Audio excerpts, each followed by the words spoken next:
ഇന്ന് ഞങ്ങൾ അഡ്വാൻസ് ചെയ്യാൻ പോവാം അമ്മേ. അനാഥാലയം എന്ന് പറയുമ്പോ നിങ്ങൾ എന്താ ഉദ്ദേശിക്കുന്നത്? മുൻഗണന കൊടുക്കുന്നത് ആരോരുമില്ലാതെ അലയുന്ന അമ്മമാർക്കാണ്. പിന്നെ മറ്റുള്ളവർക്കും ഒരു അഭയകേന്ദ്രം ഒരുക്കണം. ഐഡിയ നിധിയുടേതാണെങ്കിലും ആഗ്രഹം എന്റേതാ. ഇതൊരു നല്ല കാര്യം മോനെ. നീ പുതിയൊരു ബിസിനസ് തുടങ്ങുന്നു എന്ന് പറഞ്ഞു കേൾക്കുന്നതിനേക്കാൾ വലിയ സന്തോഷം എനിക്കിപ്പോ ഇത് കേട്ടിട്ട് തോന്നുക. ഞാൻ ഈ പ്രോപ്പർട്ടി വാങ്ങാൻ പോകുന്നത് ആരുടെ പേരിലാണെന്നറിയോ? ആരുടെ പേരിലാണെന്ന് അറിയില്ലെങ്കിലും നിധിയുടെ പേരിൽ വാങ്ങണമെന്നാ എന്റെ ആഗ്രഹം.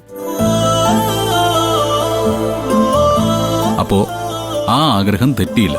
നിധിയുടെ പേരിൽ തന്നെയാ ഞാനിത് വാങ്ങാൻ പോകുന്നത്.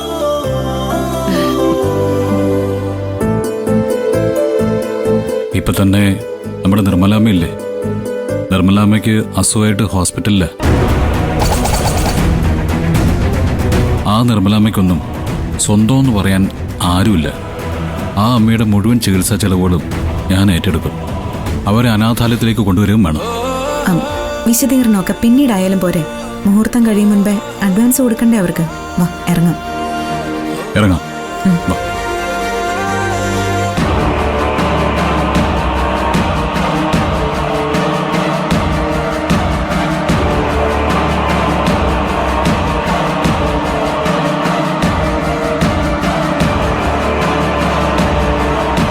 വാ നിധി. ഒന്ന് നിക്ക്.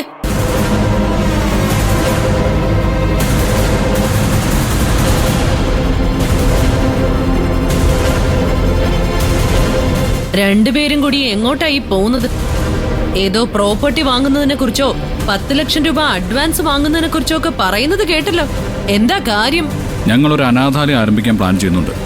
സോമശേഖരൻ എന്നൊരാളിന്റെ പ്രോപ്പർട്ടി നോക്കി വെച്ചിട്ടുണ്ട്. അതിന് ഇന്ന് അഡ്വാൻസ് കൊടുക്കാൻ പോവാ. അനാഥാലയം? സ്വന്തമായിട്ടൊരു ഓർഫനേജ്?